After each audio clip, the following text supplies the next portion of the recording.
Now, say my name. The Rolling Bad Podcast. You're goddamn right.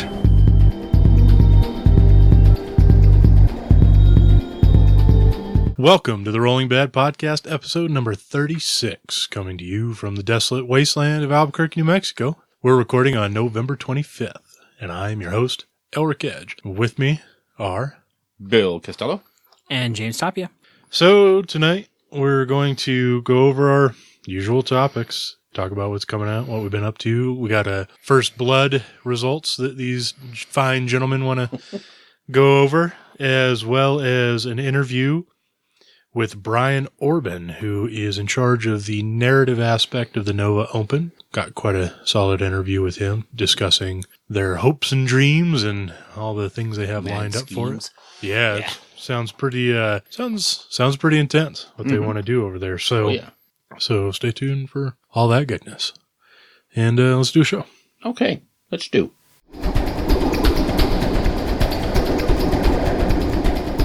The Realm of the New Dawn, where we're going to talk about the stuff that's coming out this week and last week and next week and all kinds of good stuff. Yeah, some interesting announcements. What went up for sale today was chapter approved for 40K. Yep. So pretty much 6 months after the release of 40K comes the first General's Handbook. Yeah. For 40K. So that's pretty good timing. Took us a little longer to get ours, but not tremendously longer. We waited, about a year? Yeah, I think it was a year. But I think they had chapter approved kind of planned for this sort of release slot. Well, I think they saw what the General's Handbook was doing. Yeah. And figured, well, why not? Just do it this way. It makes more sense than releasing a new edition every 3 years to try to fix stuff. Or, having, 17 different facts out there. And, I have 1.37. Well, 1.38 came out yesterday, and you can do this now. Yeah. No, let's just have a book. So that's a neat thing. Of course, Blood Angel, Dark Angel Codexes are coming out. So you got one Chaos, one Imperial. Yeah. So that's kind of cool. And Demons. The Demon Codex as well. Who cares about that? Yeah, I know. Slimy demons.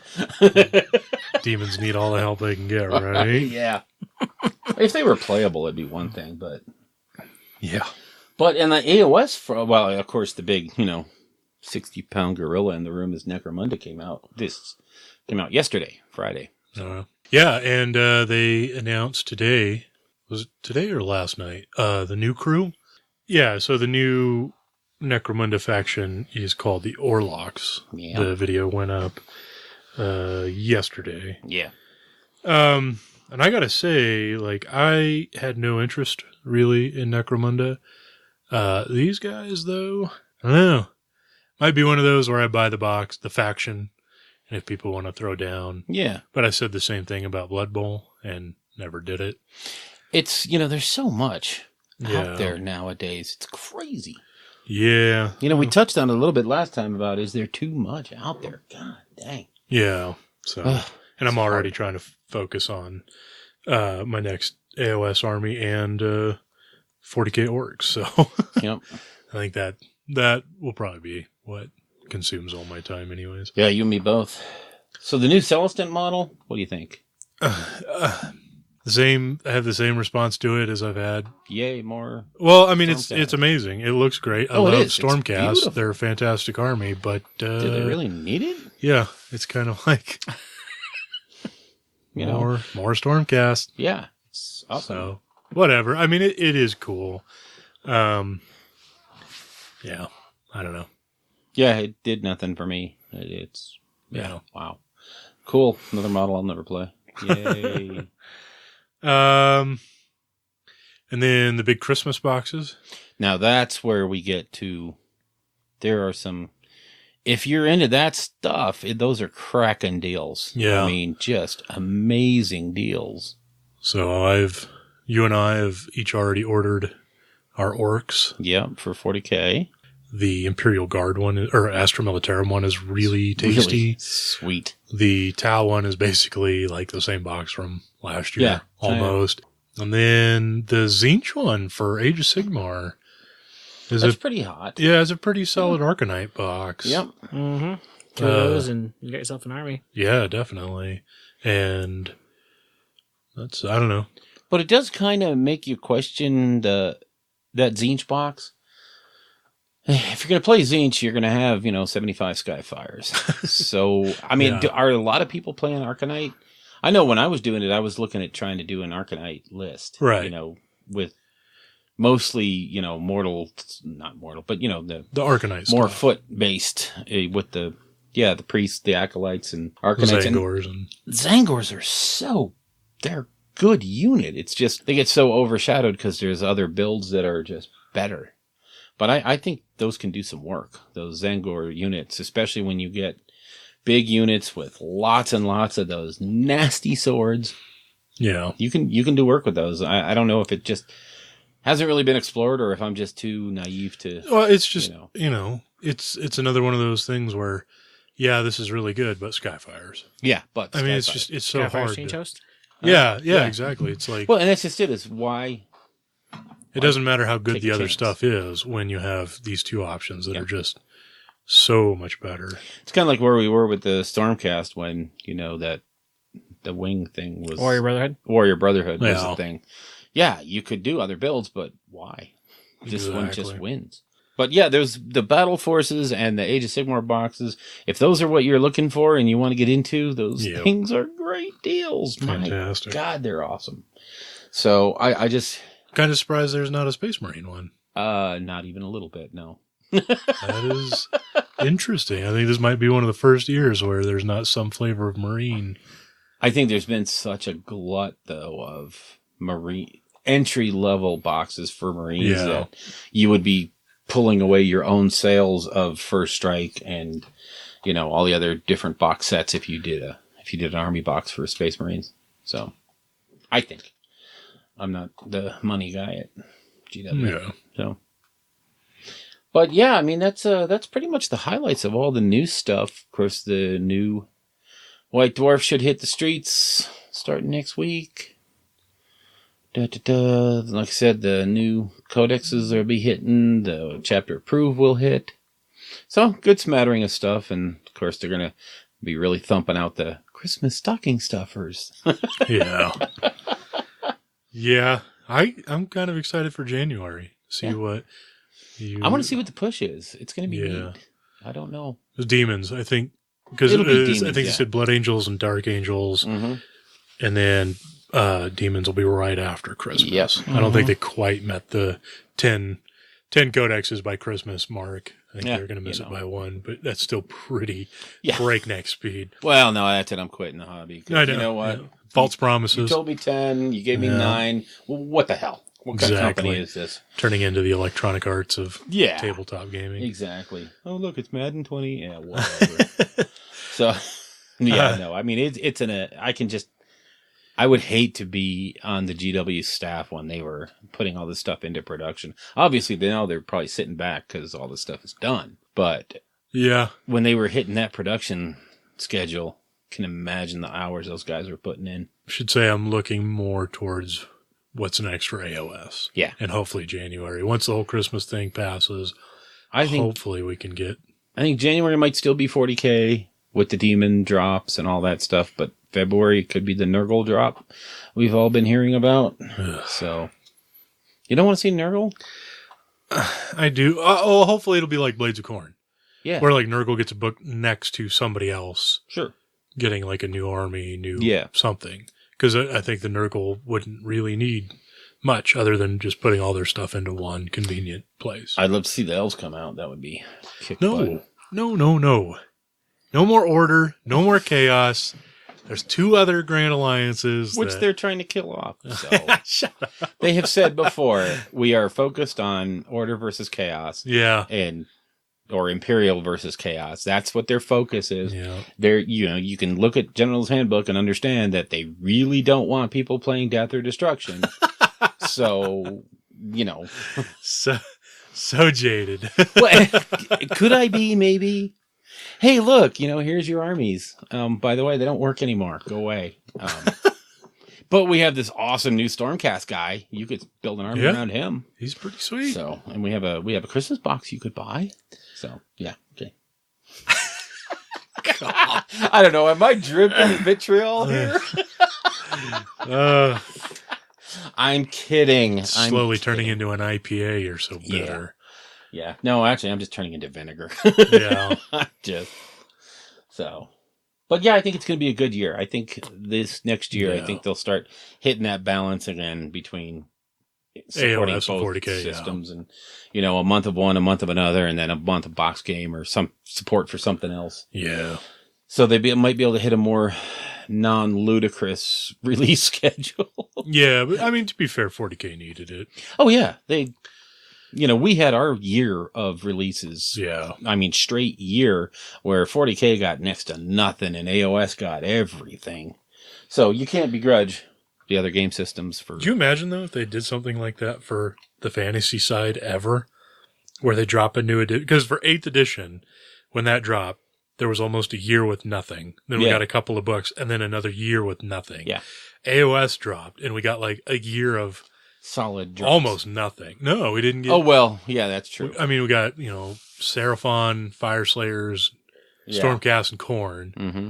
And then, like, the Chaos Dreadhold book and the Ever-Chosen book. And, well, those were huge. Those were Those changed the game. Yeah. But I don't even think we got anything for, like, the first 6 months of AOS, did we? Book-wise, or... After Stormcast and Khorne, no. It was pretty slow. I guess. It was pretty slow until the General's Handbook came out, and then... But could you imagine getting opened. 9 or 10 AOS armies, boom, boom, boom, over the course of 6 months? Jesus. Man. Talk about changing the game again. Keep up with that meta. Yeah. I don't know. Anyways. So, yeah. It's a good, heading into the holiday season, it's going to be fun. They've got lots of stuff for you to choose from. So, happy shopping. Let's move on to creation, where we will create stuff.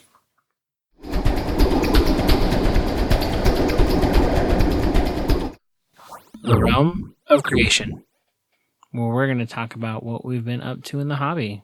Elric, did you have anything? Yeah. So I have started. Bill and I are going to do a Tale of Two Woglords. So we're going to do a big old narrative thing between two orc clans fighting each other.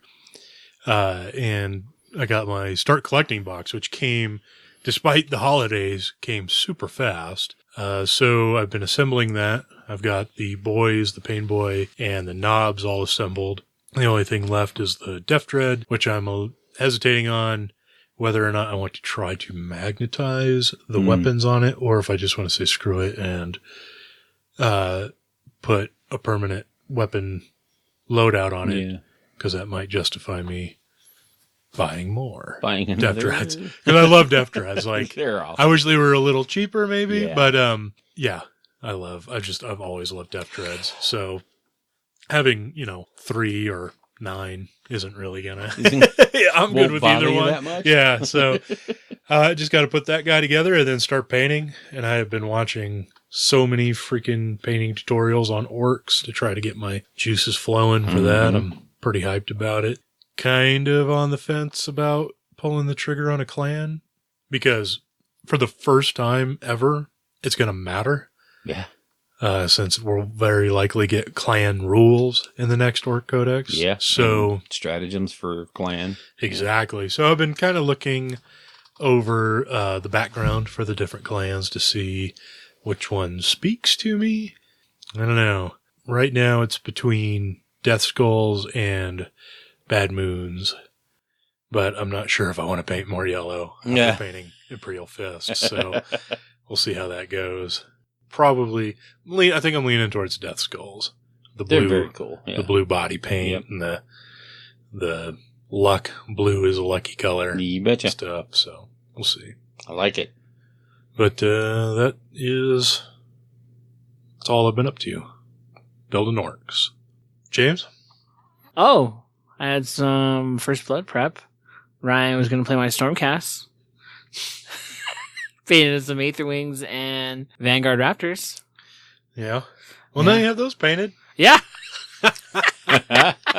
Yay.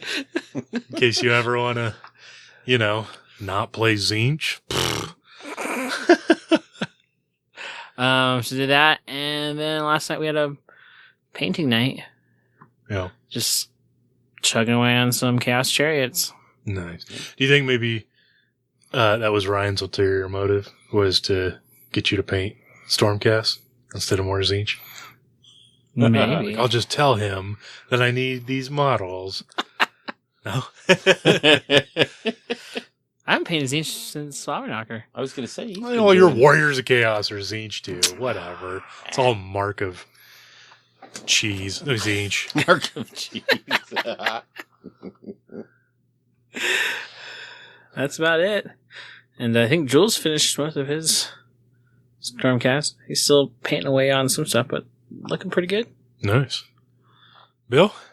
The only hobby I've done lately, it was last night at the hobby night.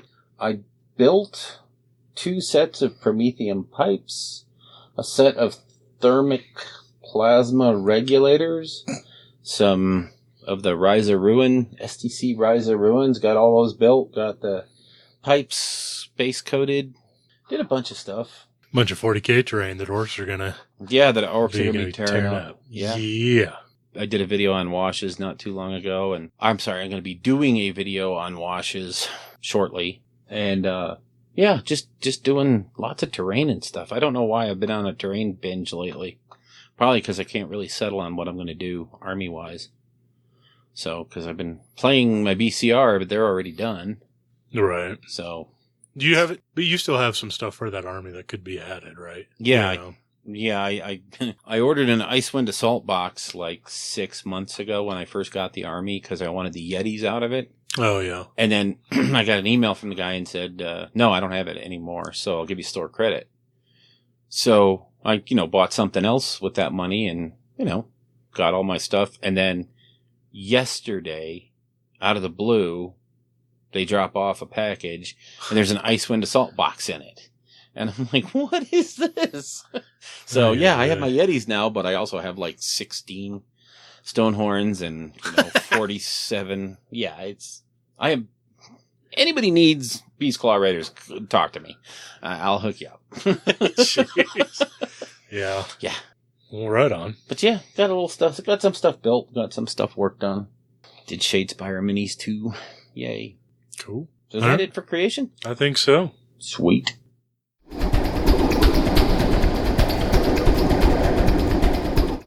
The Realm of Battle, where these 2 jokers are going to cover a tournament they went to. So, yeah, you guys went to the First Blood tournament in Colorado, up in Denver. Yay! This last weekend.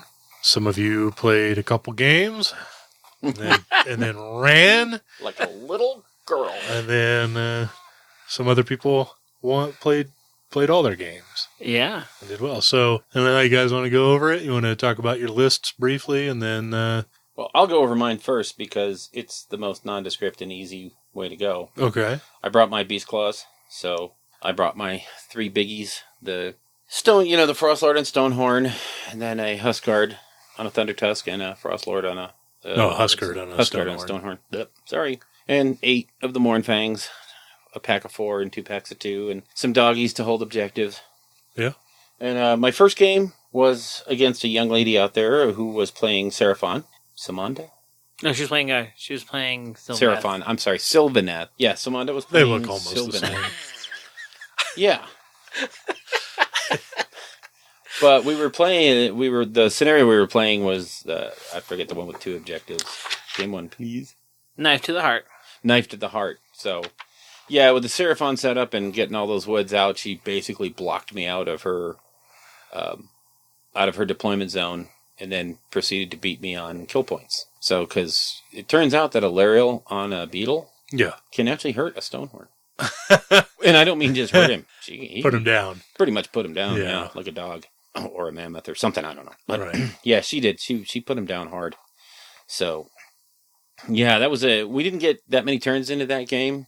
So it was kind of, it was short. We went the full time, but it was, one of those getting everything set up in the first game of the day and all that stuff. So It was a lot of fun, kind of cool. Learned a few things. Learned, something I learned at Slobberknocker too is don't separate the Huskard from the Mournfang because they really work well together. Oh, don't Bill. put them on the other side. We literally went over this before you went to the just tournament. before we went to the tournament, yes. Oh, so no. What did I do? Yeah. So it really didn't matter, though, because with all those woods that popped up, Yeah. I wasn't going anywhere on her side of the board anyway. So then I played another game against Bill Gates up there. Not the Bill Gates, the Bill other Gates from Bill Denver. Gates. Yeah, the Denver Bill Gates. Okay. And he was doing his Clan Skyr Skaven. And I have to say, I've never met anyone that had worse luck rolling the dice than myself. But I now have. He had the Skaven Warpfire, or the Warp Charge reroll dice. Yeah. He had 5 of them. He got 5 of them at the beginning of the game. And every time he rolled one of them, they came up a 1. Oh, no. Yeah, it was I was the point to where I was like, God dang, that's just wrong. But that was we went the full 5 turns on that game. Came down to the very end, and I beat him by 2 victory points. Just we were doing the Total Conquest. Total Conquest with the 4, the really whacked out deployment and the 4. And the only reason I won that game was in the first turn. I got first turn, and I was able to go grab 3 objectives, and I scored 2 more points than him in the first 2 turns, and then we evened out like you normally do. And boy, he was so shocked when he saw what those Stonehorns could do to a group of 40 clan rats. Yeah. It was ugly. Well, the mortal wounds on the charge, and then just how many attacks are you going to roll? Well, I have a couple more to go. Yeah. And each one doing 3 damage. It hurt. Pretty good. But yeah, with his warp fire cannons and poison wind mortar teams and that doom wheel, man, that thing. It was a crazy game. It was crazy. It was fun. It was a blast. It was a great game. I had a good time. But after that game, or during that game, I started getting called from work, and by the time that game ended, I had to drop the whole tournament because I had to go. Priorities, Bill. I know. But anyway, James, you had a slightly different result than myself. Yeah. I was going to talk about the trip up there. Oh. Got hit with a crazy snowstorm Yeah. Friday night. Probably the only snowstorm we're going to have out here. Seeing as how it's the end of November and it's like 70-some degrees outside. Yeah. Although it didn't last, it would probably look worse than it actually was. Yeah. So, but went up there with the family. Yeah. Wife, daughter, and Jules. Had a nice trip up there. Yeah, first day we started, I played against Gabe. Sorry, my list. Well, hold on. I'm going to take a nap. Wake me up when you're done describing your change host. The change host.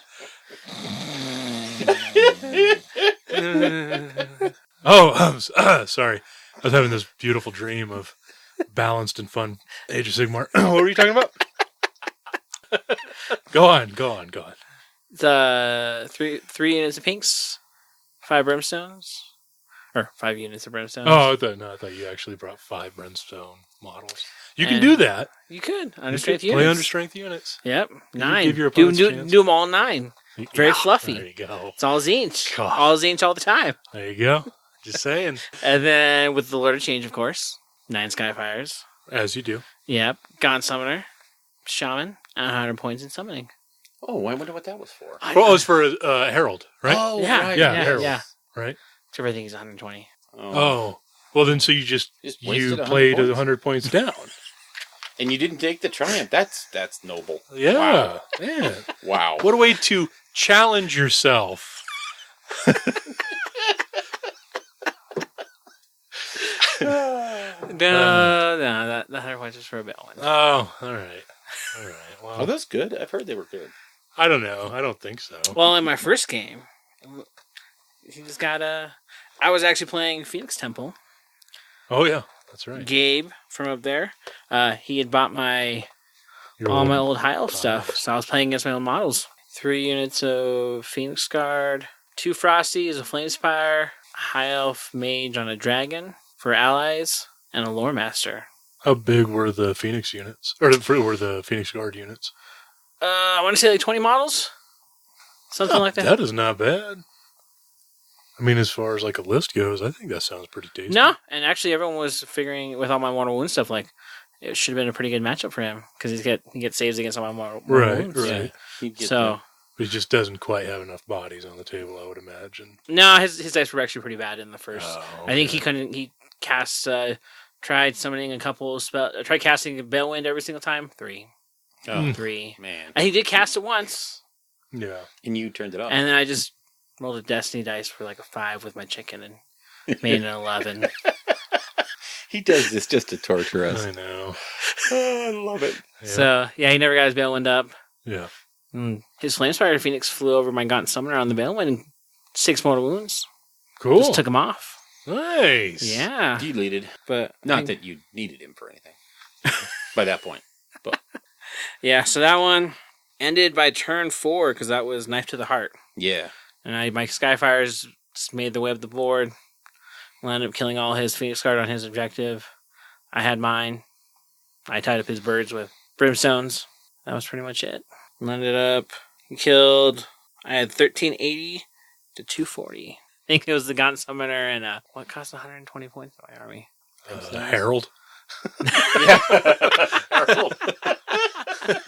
Oh, it was a unit pinks. That's what it was. Yeah. So that was fun. Then we moved on. Played Will with Chaos Dwarves Okay. in Total Conquest. Yeah, he was the ringer because we had an odd man. We had a odd number, so he got the bye the first round, and then he goes and plays the guy who got the most points in round 1. That seems Fun. like Wow. That's.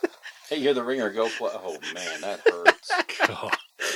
Good times. no warm up game, just gonna Straight on in. straight on in.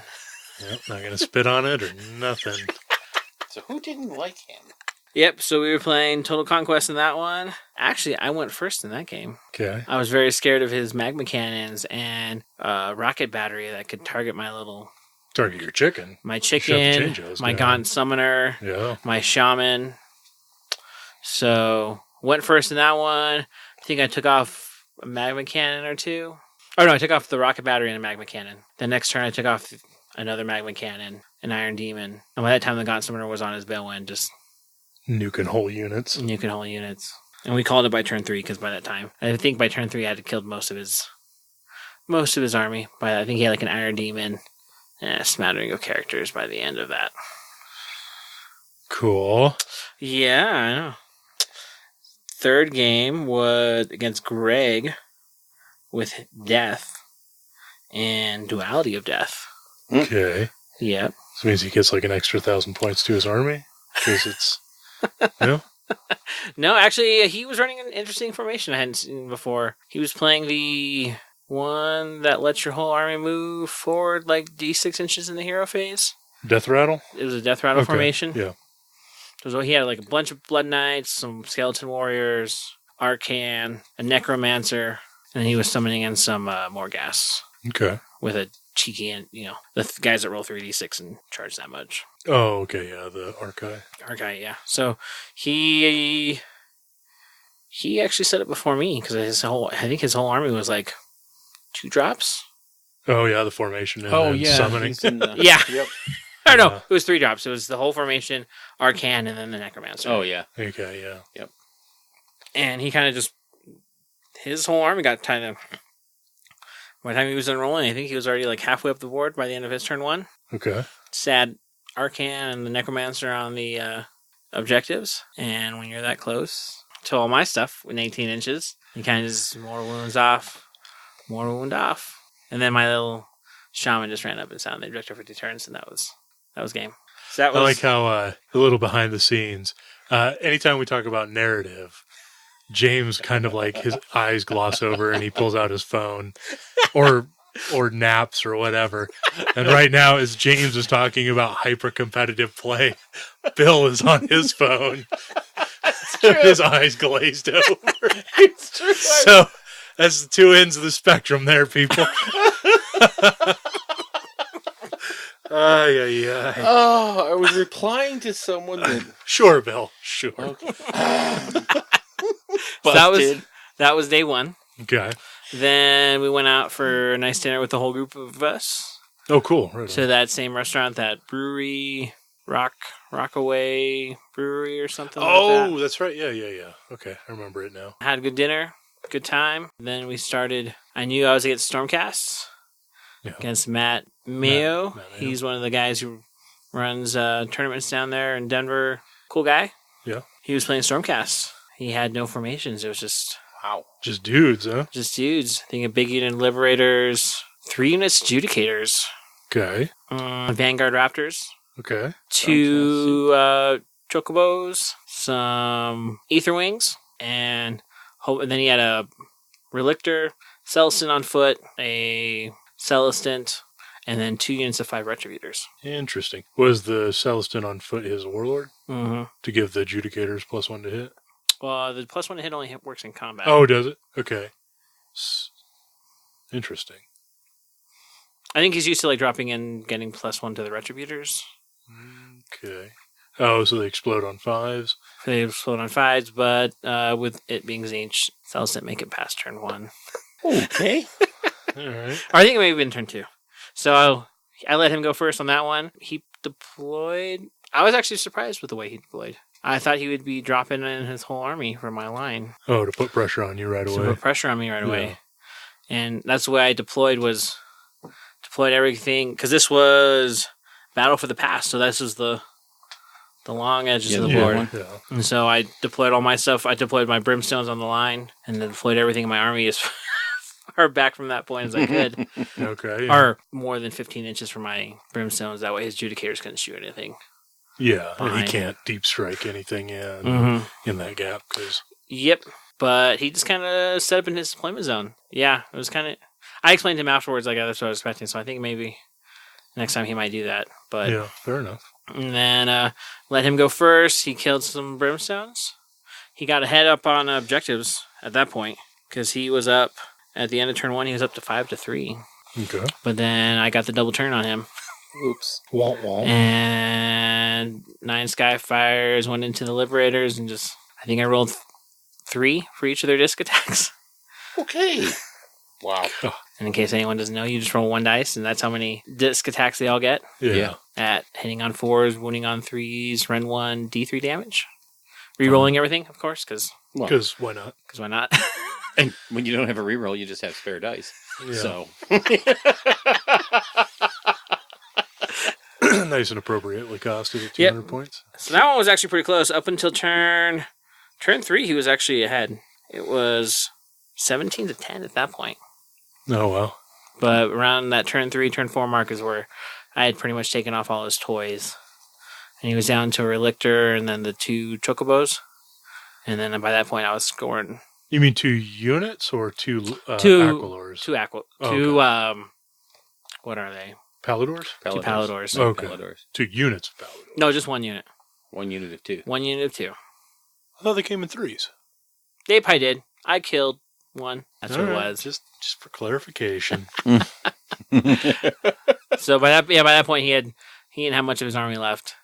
Yeah. And I basically scored the objectives twice. So 9-9, and that landed up putting it 28-22. But that was actually a pretty close game, because I killed pretty much all his army, and he actually killed 1,200 points of mine. Wow. He actually got my favorite game vote. And then it came down to the final with Ben playing Fire Slayers. Dun, dun, dun. Nice. And That'll show Zinj a thing or two. I know. Although I had learned from my last game, from the First Blood prep. Crazy axe nonsense. Crazy axe nonsense, yep. So this game was Scorched Earth. So I set all my chaff, all my brimstones on the 12-inch line, and then everything else was 8 inches back from them. So even with his 16-inch axes, he couldn't Couldn't hit you. hit anything but brimstones. So he popped up a unit of the pole guys, which are the... Hearthguard Berserker. Yep. And they proceeded to... He went first, popped up, failed his 9-inch charge, and then... Good start. Yeah. And then everything's in range of all my spells. But it took my entire army into a 30-man unit, with Skyfires rolling 3 on their disc attacks, to barely take that unit down. You want to talk about broken? Your army? No, his army. Oh. Which is pretty crazy. I think those guys have a 4-up save. Yeah, all the as time? long as they're within, I think, 6 or 8 inches of a character, they have a 4 Yeah. all the time, regardless of how many guys are left. Yeah. So, Yep, and then it was pretty much after that, push forward with my Skyfires onto his objectives, and kind of whittle down, because he had 2 units of Berserkers. yeah, the Volkites. Guarding his 3 objectives in the back with some characters. and then kind of just concentrated on one side and landed up burning both his objectives. 2 of his objectives turn 3. And then we just called it there. So 5-0. 5-0, yes. All majors? All major wins. Pretty good. I think I was the only one. Yeah, I think with the 20 people that we had, or 21 people, I was the only one to get all major victories or all wins. So it was pretty good. Pretty good opponents. All good games. I would have ended up getting best painted too, but he asked me which one I wanted, and I went with overall. Yeah. Just go figure. So who ended up taking best painted? Randall. Really? Seraphon, yeah. Awesome. Oh, cool. Yeah, I have, if anyone's following me on Twitter, I pulled Aurelian and posted pictures of every army at the event. Nice. So if you want to check those out, yeah, it was a pretty good, I know they're kind of rebuilding their scene up there, so it was a lot of new players, a lot of new armies. I know they said going forward, this was kind of just like a event to get everyone back in the scheme of things, but then I guess going forward they're going to have a little bit stricter criteria for models and stuff, because a lot of armies were half built, and there's a lot of proxies. There's a lot of proxies and stuff like that too. But it's a first shot out of the bag. Yeah. Yeah. Exactly. Denver got hit pretty hard with the split. Yeah. Mm-hmm. So I tell you, everybody was friendly. It was a really great environment. I love that room. Was so roomy.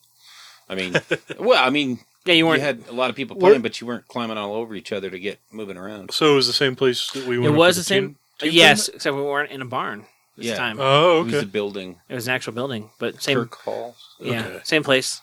All right. So it was pretty nice. Plenty of room. They had a nice projector up to keep everyone with the timer and everything. And Dilly. Yeah, I really enjoy the Denver guys.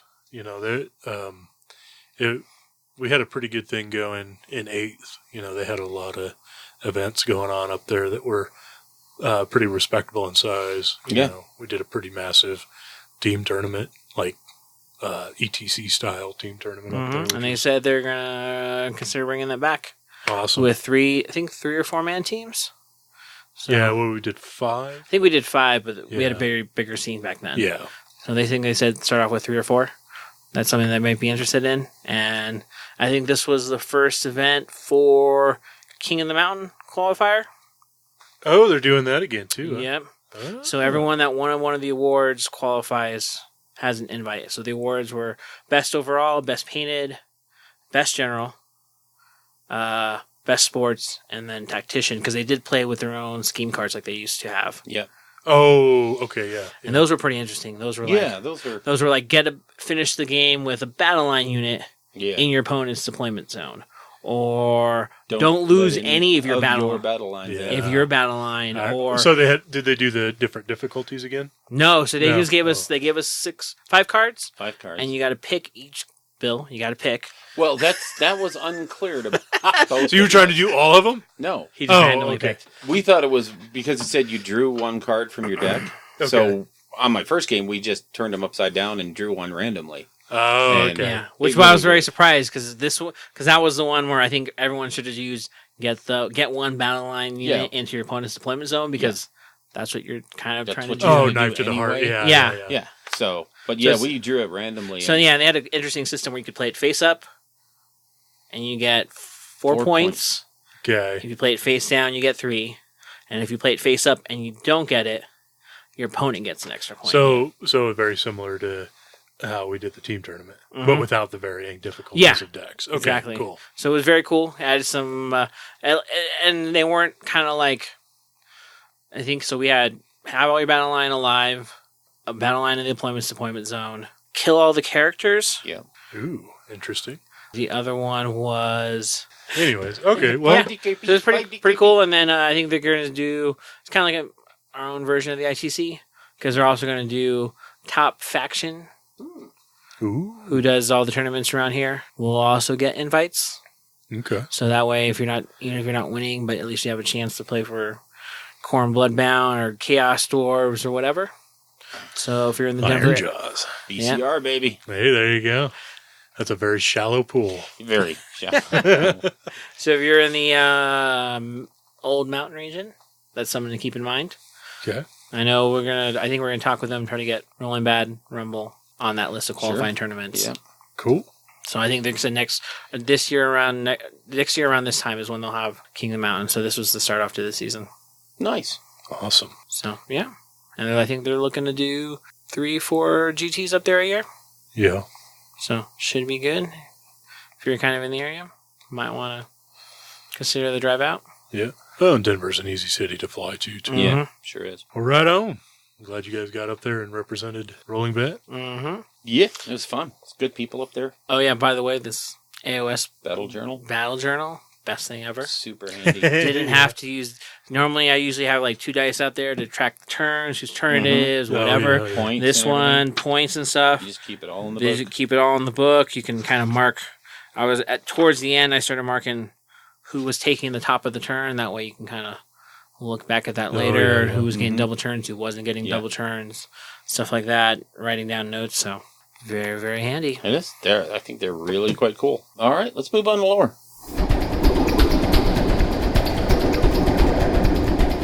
The realm of lore, where we're going to talk about a few subjects today. The highlight of our lore is going to be an interview with Brian Orban, who is he is one of the NEO's narrative event organizers at the Nova Open, and they're really trying to expand that narrative event out there. So he's going to tell us about what they're doing and how they're approaching it this year. So that's a really good interview. Keep a listen for that. That's going to be after we discuss a few things.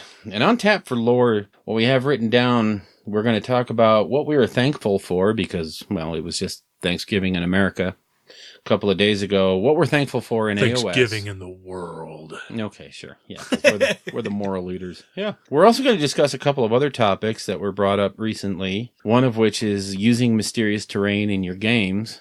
Yeah. And the other is going to be, is the double turn the death of AOS? Bum, bum, bum. So, anyway, starting off with, what are we thankful for in AOS? I would like to say I'm thankful that there haven't been any releases lately, but I'm not. Yeah. Your wallet's thankful. Yeah, it is. It's certainly thankful. Wow. Thankful for in AOS. Kind of sprung that one on us, didn't you? No, it's written right down on the thing. Yeah, that would require me to read the show notes. Oh, okay, gotcha. All right. I just acknowledged that you sent show notes to everybody, not that I read them. Did you actually consume them in any form? Honestly, I don't really have. It's been so long since we've gotten a lot, and I think we've been clear that the GHB 2017 kind of had mixed reactions for us, and Skirmish and Path to Glory aren't really things that we get down on too much. So really, ever since Kharadron Overlords, there hasn't been much of a shakeup in our group area. I'm thankful for Zinch. Yeah, That way I have an easy win button there. I knew that was coming. I'm thankful for mortal wounds and not having to roll dice to just shower them all over my enemy's face. Yep, I need that 12-inch charge. Yeah. Well, look, I got 2 Hey, look, I sixes. got Oh, 6. yay. Ooh, look at me go. Imagine a world where I don't have to roll to cast spells. I just automatically do it.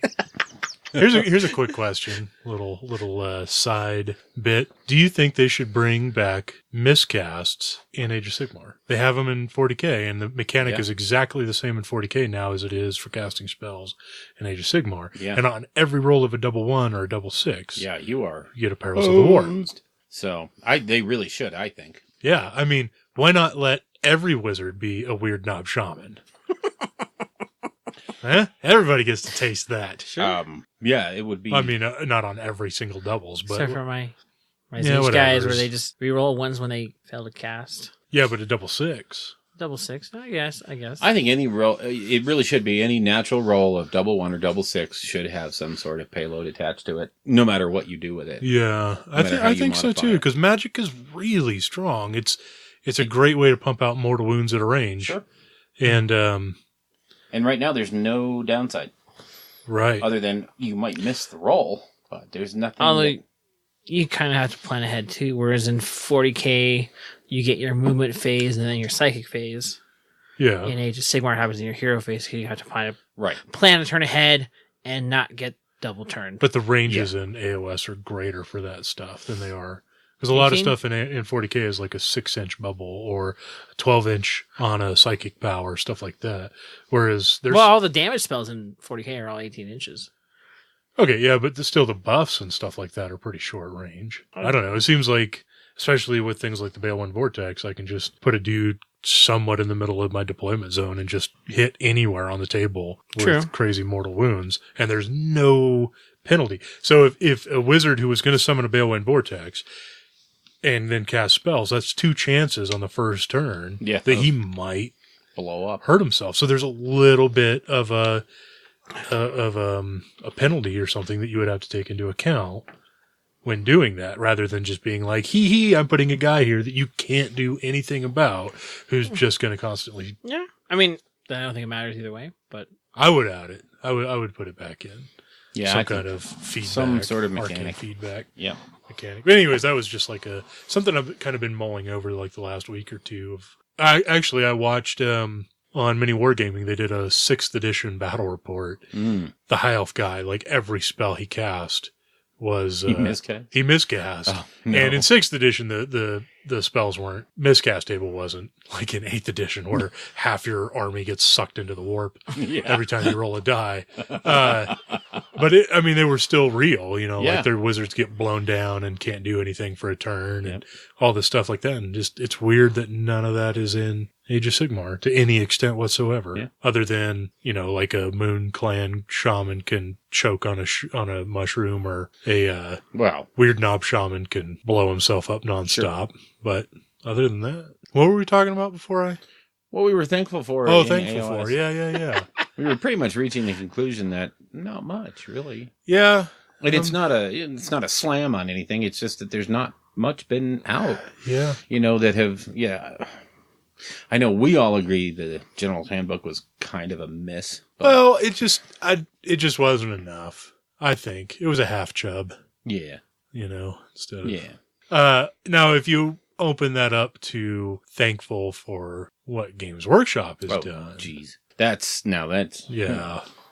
I can just say one thing. I've never been so hyped to play 40K again. Terrain kits. Yeah, it's stunning. The amazing amount of stuff that's come out this year is, wow, stunning. Yeah.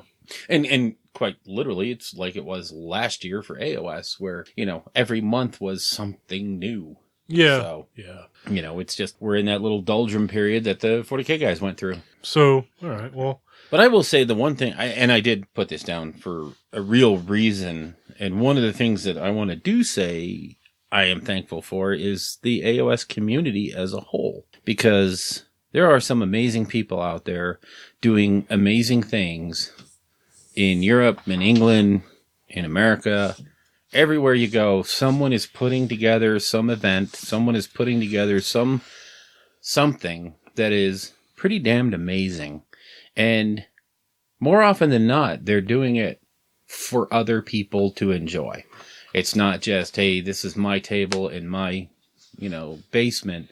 No, this is what I'm bringing to Holy Havoc, and you are all going to be treated to these amazing tables.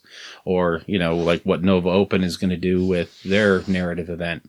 So, I think it's really amazing the community that we have that pulls together and does things as groups and subgroups and just trying to make things better for everyone. So that's what I'm thankful for. Okay, fine. If I had to, I'm thankful for the group that we have, considering, for quite a while, it was just James and I. Yeah. We're the only ones playing Age of Sigmar. So it's cool that, we have a group that isn't huge, but it's still growing. And, we're willing to go, we're going to LVO, we're going to Adepticon, Yep. We'll go up to Denver and, and then, perhaps the UK in 2018. Who knows? So, and maybe if you ever get invited to Australia. Yeah, go down there and show those guys how you actually play. Yeah, I think they need a couple something. Lessons. Yeah, and you're the guy to show them. I'll take a whiteboard. Show them. X's and O's, baby. X's and O's. Pie charts. So that's the thankful section. So now Rob Symes brought up a point the other day, and we've been discussing it at length ever since about mysterious terrain. And is there really such a big divide between U.S. players and English players, England players? Because in England, every game has mysterious terrain. It's not even talked about. It's just a thing. Every game, the terrain is rolled for. And I always thought, because our group always uses mysterious terrain, that it was pretty much that same way here. But now we're starting to find out maybe that's not the truth. Yeah. Yeah, I know I tried using it in my 5 games and didn't use it once. It was either a combination of they didn't want to play with it, or I know a lot of them were new. I know if we wanted to add... I asked them, and they didn't see. They seemed really hesitant, so they hadn't done it before. Just because I know when we started out, we didn't. We didn't do it at first. I think that might have been a bit of a hangover from 8th. Yeah, because it just got old in 8th. Because the terrain in AOS adds to the game, but it's not. It's like a plus here or a minus there. Whereas like back in 8th edition, it was crazy. Yeah, crazy stuff that it would do. Super in depth. There was charts upon charts. So we just kind of started moving away from it back then. I know once we got our scenery dice, we started using it in every one of our Mm-hmm. games. I don't know if it's going to be one of those things where... Because I think it was the scenery dice that made it easy for us to track and just roll for. We didn't have to roll for it, consult a chart, put down a token. You just roll it and like whatever it is. it is. It is. Yeah. Yeah. So, and none of us were making like acrylic tokens or something like that said arcane or damned or whatever that we could put, which, is something that people might want to look into doing. Or the cards with all the army stuff come with tokens on them. Yep, that's true. That is true. And so I think that's probably GW realizing that it's not taking root like it should. yeah, Because it is a standard part of the game. I mean, it's not... I don't think that's listed as optional or if you want, use this. It's kind of a core part of the game. I just assumed that everyone did it. And when Rob said, it's so weird that the Americans don't use it, I'm like, what are you talking about? And then, you start asking around and yeah, they don't use it. Sure enough, yeah. So that's something. I mean, look into it. It doesn't add that much to the game Or really. take away. It's just another little layer to the onion. Well, yeah, and a lot of times it's really helpful. The terrain, I mean, the arcane terrain that adds 1 to your casting rolls or your unbinding rolls, that's a sweet little deal. Yeah. Or, the dam terrain, which you can get +1 to hit. Yeah, you take a little bit of damage, but if you plan it right and you have the right unit there, you don't Or mind. watching your whole battle line fall apart because you rolled a 1 next to mystical. Well, that's what happens to me a lot. Yeah. Or you can watch a Lariel on a beetle go into a river and die. Did you remember that battle report? That's that was true. Kelly Freiberg's, wasn't it? She yeah. walked I into the think river. that was Aurelian's wife. Oh, was it? Oh, yeah, Aurelian's wife. Oh, yeah. Yeah, walked into the river and Lariel died. Yeah.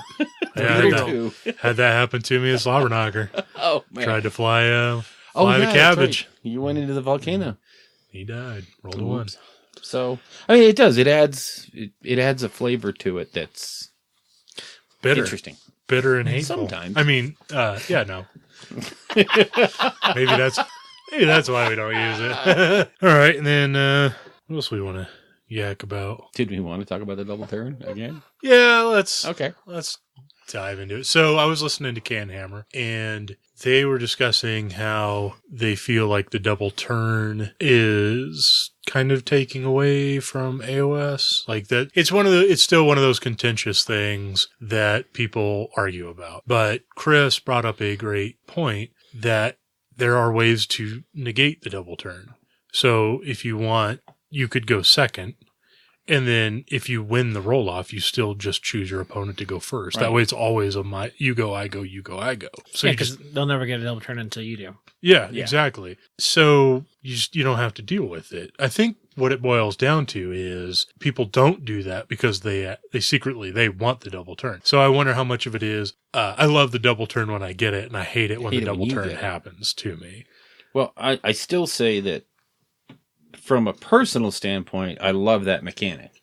Yeah.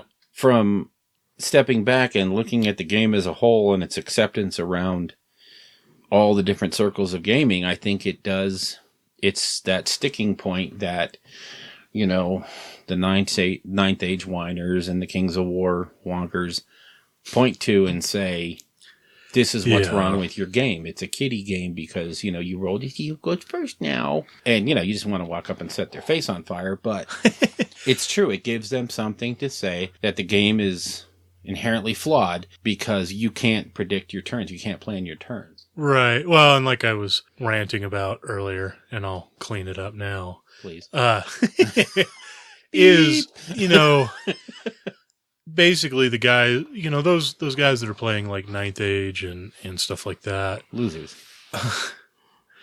Well, they're never going to play this game anyways. Right. And so they're really just looking for any excuse they can to crap all over it. So when it comes to like, when that new player comes in and they're looking at that fork in the path or fork in the road or whatever of, if I go this way, it's to Age of Sigmar, and if I go this way, it's to Ninth Age. And the Ninth Age guys are like, well, you don't want to play that game because, bro, you got to wear a helmet when you play, and all the other. Yeah. And you have to go on one knee. And I literally have to pause and cycle through all the words in my vocabulary for what's acceptable. Keep scrolling.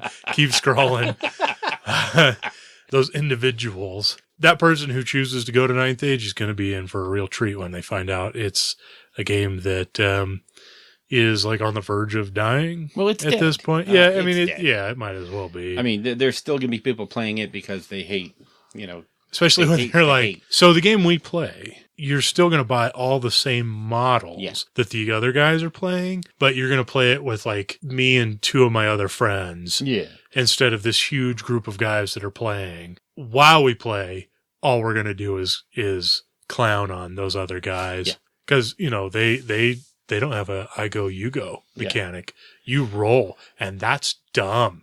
Yeah. And our rules are going to be set in stone, you know, until Tuesday when they come out and change again. Yeah. And then they're going to change to the point to where, you know, stop. Yeah, this is a rabbit hole. It's Ninth Age. Just set your face on fire, please. But as far as the double turn in, I like it. I do too. It's a mechanic that you have to anticipate. You just have to anticipate it. A lot of people say that if you want to get past the double turn mechanic, you just have to plan for it. You have to do this. And a lot of times, until you're at a certain level of ability, you're not always planning to lose the double turn. You're not always putting your units in a place where they can take it. And so it's annoying when it happens to you. But then when you flip that table around, and, you know, I'll go back to what was said at the very beginning of the game. For every story where the guy lost the game because of the double turn, there's the same story about how the guy won because of the double turn. But he's not going to talk about it. Yeah, it's just, you know, it's one of those mechanics. It's in the game. It adds spice and flavor to it. Well, it's a lot kind of harkening back to what we were talking about with the miscast thing. How many stories from 8th edition, because people used to complain about the miscast table and how heinous it was. Or how insanely powerful certain spells were, that they could like delete whole units. And it always was one of those things that it never actually came up. You know, you would have that one game out of 50 where, you had a whole unit got deleted by all those other games, it never happened. But all you can ever focus on is that one game. And so therefore something has to change. Yeah. And it's like, that's not how it works. Like, you know, if it was every other game, then it was something we'd need to take a look at. But, oh well. So no, the double turn is not the death of AOS. No, we just figured we'd throw in a little hyperbole. Yeah. It's hyperbole. Fun. It'll be the title of this episode. The double turn. Did it kill AOS? Click here. Click now. Click to find out. Buy us. Buy our podcast. So I think we are ready to get a hold of Brian, right? Is everybody ready? Okay. So coming up next, we're going to have an interview with Brian Orban to talk about Nova Open and the Neo events, the narrative events that are going to go on there this year. So stay tuned and stay frosty. So, as we promised you earlier in the intro, we have an interview now with Mr. Brian Orban. He is the narrative event organizer for the Nova Open, and he's been kind enough to join us today. So, welcome aboard, Brian. Thank you. Thank you for having me. A real pleasure. Hey, no problem.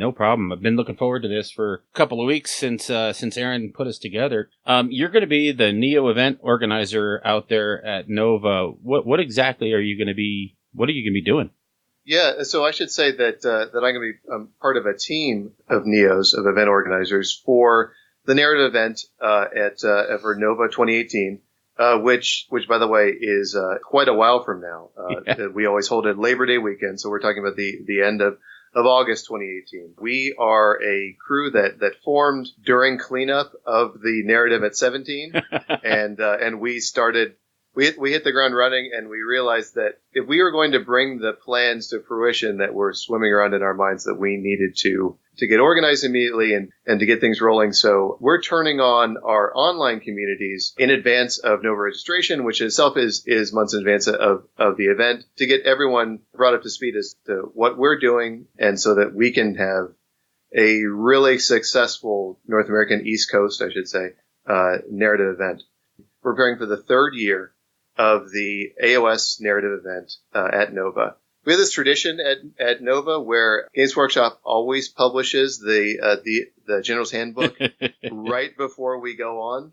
So we're in this. Our event is in a cauldron of change. Things really hadn't kicked up into high before, but by the time we ran the first narrative event in 2016. So we just had a few players. It was much improved for 2017. But in 2017 we ran a narrative event as kind of a set of 8 games that were kind of a la carte, or I keep saying we, but it was really just Aaron Bostu at this point. He's always run the Nova narrative. He's also extremely active in the Neo community. He's the staff coordinator of the Coalescence event. He runs the We Are the Neon blog. He's our team leader and is an incredible organizer. But he saw the narrative event as this inclusive event, like he was prepared to provide forces for people. He spread a mix of Triumph and Treachery games and smaller one-off games across the 4 days of Nova. We want to build on that for this year, but probably change the way we're doing it, because we look at what people are doing at Realms at War and the other events, Holy Hammer and Holy Havoc, and we see a chance to up our game, but to also to show the community, that our player community, that really something amazing that we can do when we commit as hobbyists and as narrative players to this. So we're doubling down. We're making this a serious, dedicated event that's going to go over at least 3 days and tell a story among all our participants, with an exciting opening chapter and culminating in something with a unifying theme throughout, that brings some of what we see from the UK scene, from the Midwest scene, to the East Coast Age of Sigmar community, and allows people to display their hobbying excellence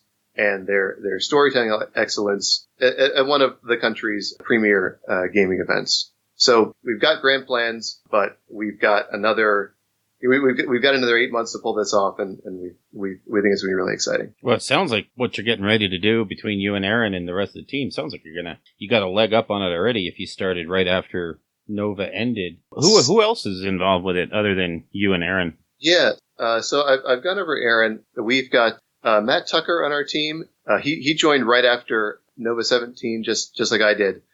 He actually was the most dedicated participant from the last 2 years. Our event starts to lose a little bit because he's no longer on the playing side. He did amazing things to run this year's past narrative event, and he did it from the player side.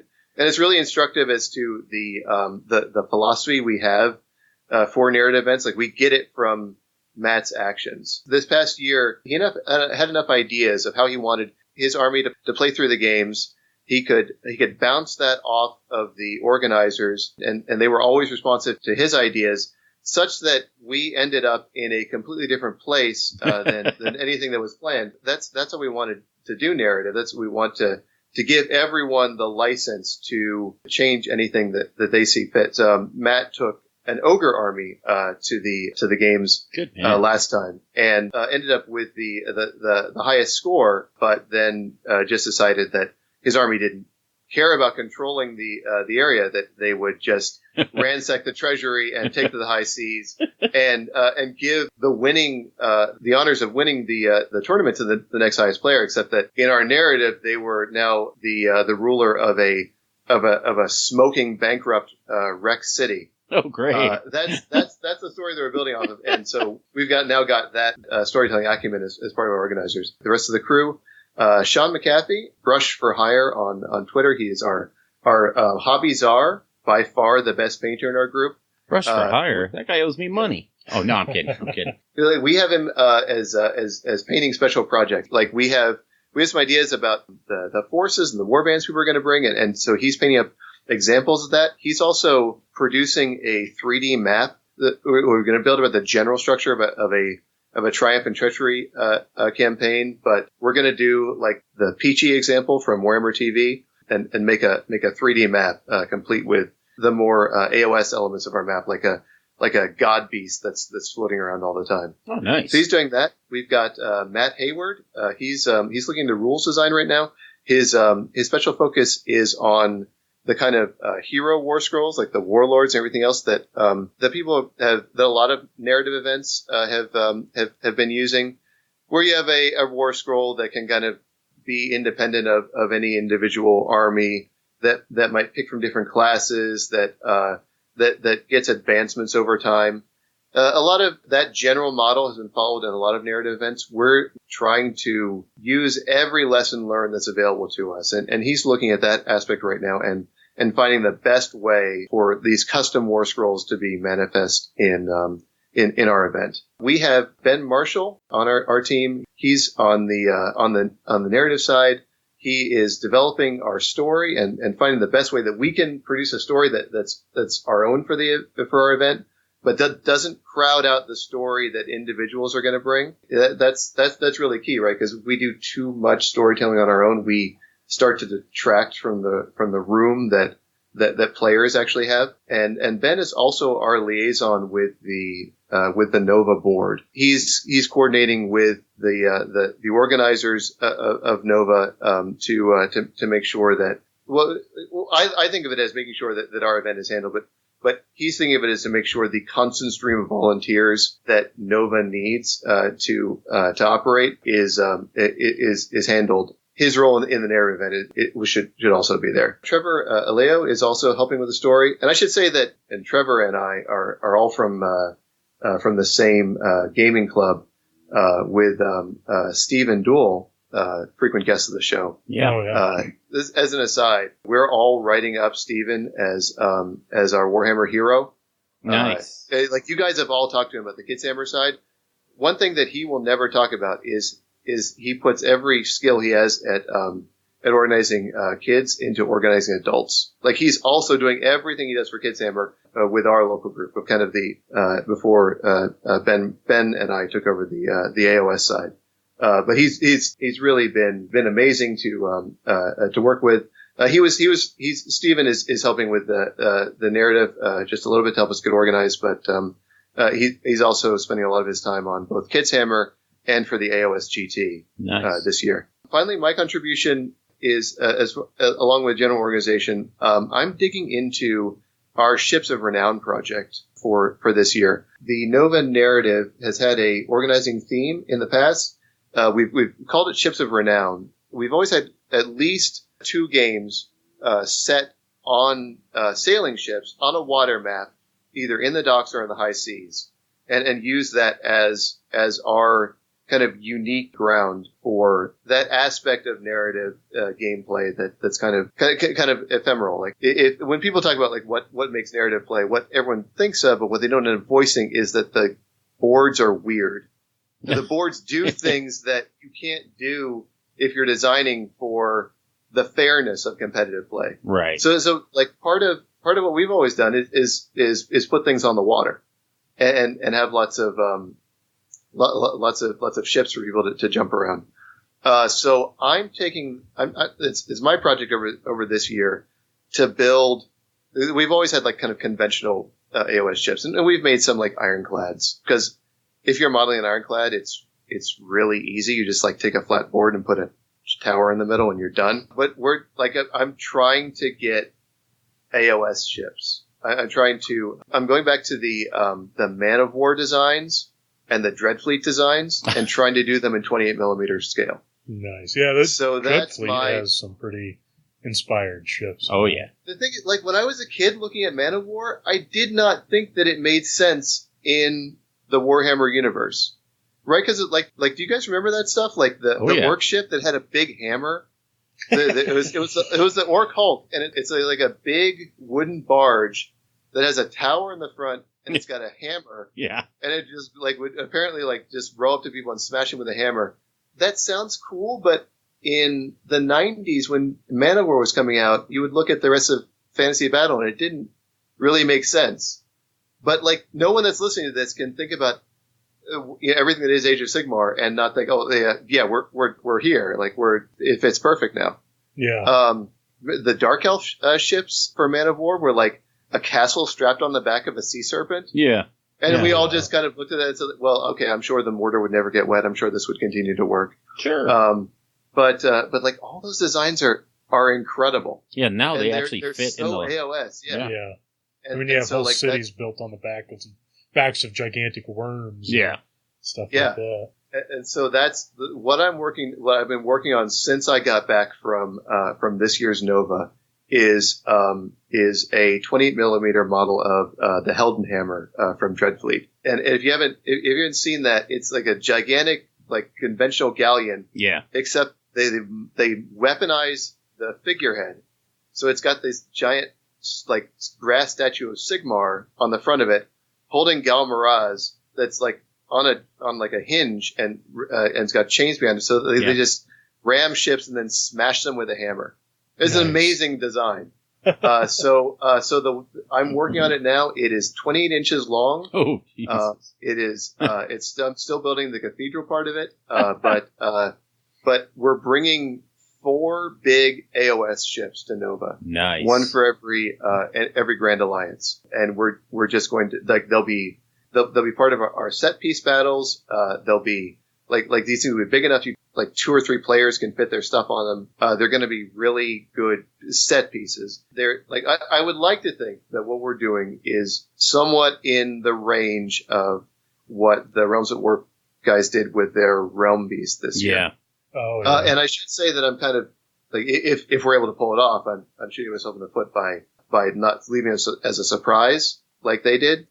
But we're a new event, and we need to establish a covenant with our players. Right. We need to say we want people to bring their A game, and therefore this is our A game. We're promising this is what you can be guaranteed. This is you can participate by doing some incredible conversion work, some incredible painting work, the thinking. Starting to think about your warlords and everything else. And then we all meet in the middle, and we have an incredible event that can build into maybe we'll allow ourselves to surprise next year. There you go. So as a segue, and as a question that I have, you guys as the Neo Nova guys, what are you going to do before the event to help folks that are going to the event get prepared? We want to get people talking about what they're going to do and what their narrative is before that. So we've launched a Facebook group. We haven't advertised it yet, but that starts as of now. The Facebook group is Neo Nova 2018. We're going to keep it open before and not tie it to registration because Nova registration is until March, and we want people thinking about it now. We start people planning now. What we'd like to do is get people through the Facebook group, start sharing people's ideas, but get people thinking about what they're going to be building. that we're going to ask people to bring an army list. We're probably going to express it in points. Narrative doesn't run on points, right? Like you can have paths of glory, everything else. But I think that points are the language that we as Warhammer players speak, and we can probably do ourselves a favor by continuing to speak that. But we're also going to ask people to bring a warlord, like they did for Holy Hammer and a lot of other stuff, and we're also going to ask people to start to think about a unique model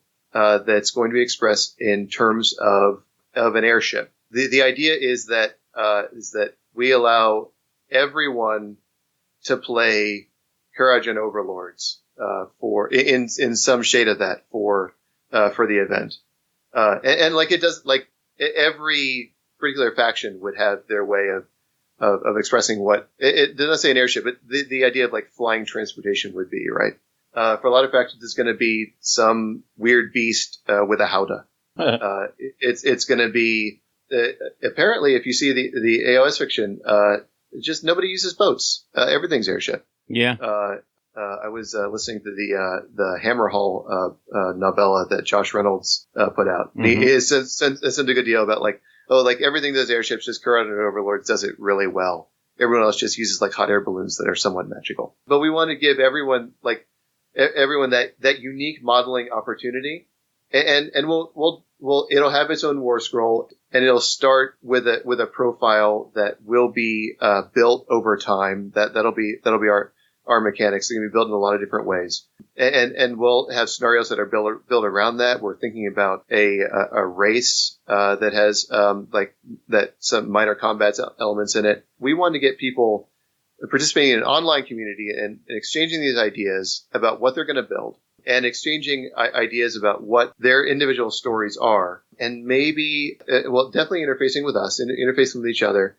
If people come in with grudges, with connections, then that's and before we ever meet in August, that's our ideal state. If we establish that, then we're great. We also want to continue that online outreach and really reach out to a East Coast community that isn't as built up as what we see maybe in the Midwest or on the West Coast. I'm local to Nova. I took a taxi cab to Must Nova. be nice. It really makes you lazy. Like I can't get the strength to go to Adepticon, even though it's amazing. It's a great experience that's right in my backyard. We're the Virginia community, and we're in touch with the Maryland community, but we also we want to reach out to the to the Newark community and the community in the Carolinas, and all these great people that I met in Nova, but that was going to Sigmar primarily for the GT. The narrative is a different experience, right? Like if you are somewhat hesitant about the competitive environment that a GT represents, you're enjoying Age of Sigmar, then we want to make it clear that the narrative event is going to be a really rewarding thing for you to participate in. It is our goal to reach the kind of the basement hobbyists that are throughout our area, and to get them to Nova.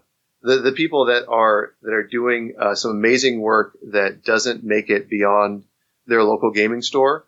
We'd love for them to bring it out to Nova, and for this narrative event to be their bridge into the wider AOS community. If the metaphor holds, we would like to we would like to discover a Bishmeister the way that the first Realms at War did. Yeah. It's like a hobbyist that's and like he wasn't laboring in obscurity, but he hadn't been to a tournament before. Right. There was no real destination for him. Yeah, and like I feel that remember a couple years ago when like in the depths of what we all think of as bad GW, when they said that they believed that the Warhammer community was not, it didn't care about rules. They were just like model collecting, and really not interacting competitively. Like I think we all I know that that we all took that very negatively, and we thought it was misguided. But I have to admit, like at the time when I heard that, I hadn't found my community. This community that in Falls Church, Virginia, that Stephen Doyle built. I was actually building a Dark Angels force in my basement and never playing. As much as I was looking at rules, I was a hidden hobbyist. So I know that exists, that experience speaks to me, and we want to communicate our event and therefore our community as broadly as possible to reach those people, and those people especially on the East Coast, and bring them out to our event and to the AOS community as a whole. Because I don't have to tell you guys, it is so rewarding, isn't it? It's just amazing, the people that are doing Warhammer and how quickly all of us can talk to each other and immediately feel at ease with each other just because of this common experience. Yeah. And also because of the common values that underlie that experience. Well, and we're also, I think, pretty quick to praise each other for the work that is put into the stuff that we do. Yes. I see more of it in AOS than I do anywhere else, really, the conversions and the really making it look unique. Yeah, it's part of what really makes me look back at the decision to step away from the old world and say, well, okay, maybe you can argue against it, but here are the positives. I play Free Peoples. The thing that when I decided to go into AOS, the thing that moved me forward was, the realms are so big, I get to decide on my aesthetic for Free Peoples. It doesn't have to be Holy Roman Empire. I can do whatever I want. So my army is like colonial Americans. That kind of pick your own aesthetic and run with it is shot through our community. Oh yeah, and we want to embody that, and we want to, as part of that. If you haven't been to Nova before, we want to talk about how great it is, how much we love it, how much that Nova experience. It's got an element that. It's there at the tabletop, but it just continues to the rooftop bar and just never stops. My club is still talking about the incredible time, but also the incredible escapades from this year's Nova. It is a place where people don't retire to their hotel rooms after the last game. Everything just keeps rolling. It's a great experience. You really got to manage your sleep if it's not going to be the last day of if you still got gaming ahead of you. But Nova's really a fun time, and that's and if you haven't been, if you're looking for an excuse to go, if narrative can be that excuse, then we feel our job is done, because it's gotten you to the incredible time that is just the Nova GT. Yeah, I mean that's huge, getting people involved, and I always thought that a lot of each event pretty much has its own flavor, and unfortunately I've never been to Nova, but it's one of those destinations that I want to get to so bad. Yeah, it's I haven't met Mike Brandt. It's been Aaron and Steven, some of the other guys that are interfacing with him, but I've seen him speak. I've read the blog like everybody else. He's built something incredible. He's now looking back at it and kind of appreciating what he's built. He's kind of instructing people that this is special, that this needs to continue, but also that this is the product of hard work. That it's not going to be this self-perpetuating pattern that now that we've built it, we can start to rest on our laurels. We all have to keep working at this. Well, you always got to stretch the new boundaries and look for something else. So, and this sounds like it's going to be one hell of an event that you guys are putting together. So we tried it as shorthand. We say that we're building the premier narrative event for North America. I don't know if we're going to get there, but I think that it's our responsibility as organizers of one of the gaming conventions for Warhammer North America. It's safe to say Nova's in the top 3. that we have a responsibility to do everything we can to make it the premiere and put everything we can into this. If we are falling short of another narrative event, then that means you have two very good events that are serving like our whole continent. Yeah. That's wonderful. Pretty sure you guys are the only ones, really. I mean, because I know LVO doesn't even have an Age of Sigmar narrative. And then... You got Holy Hammer and... Yeah, that's true. You know. That's true. I guess I was thinking of, like, conventions. Yeah, I mean, I don't think Adepticon does a big narrative, do they? I think this is the first year they did one, and it's kind of small, and it sold out, like, within a couple minutes. Sure. Yeah, and Wapaka does a narrative too. Oh yeah. Yeah. If we're able to meet our goals, then it represents massive growth for our narrative. Yeah. We've been small so far. We've got the drive to do it, and I think just as important, like this is Nova. Like we've got the we've got the organizational strata in order to hang our labors on. So yeah, we think we can bring this across the finish line as something that's really spectacular. So awesome. Yeah. That sounds like it's going to be one heck of a deal. Before we close it out, how can people get involved? Even now, so much earlier than the registration. The best way to get involved is to find our Facebook group, and it's Neo Nova 2018. That's and so that's NEO for Narrative Event Organizer. We're just taking that branding and running with it, and the Nova, of course, for the Nova Open. And so you request access to the Facebook group, and then you're with us. We are also posting on Twitter with hashtag NeoNova18. Look for those updates and start posting under that. It won't be it's in the future, but eventually you're going to be registering for Nova and registering for our event. That's going to be around March, and clear your calendars for Labor Day weekend of 2018. That's August 28th to September 2nd. That's obviously going to be a big portion of this. Another thing you can do to help, especially if you are within the greater Washington D.C. area, is to reach out to the Nova Open organization and volunteer. That's an organization that has a mammoth task ahead of it every year in a way that has nothing to do with the event that I've been talking about. It's every event. We rebuild all the scenery that got damaged in the past year. We look forward.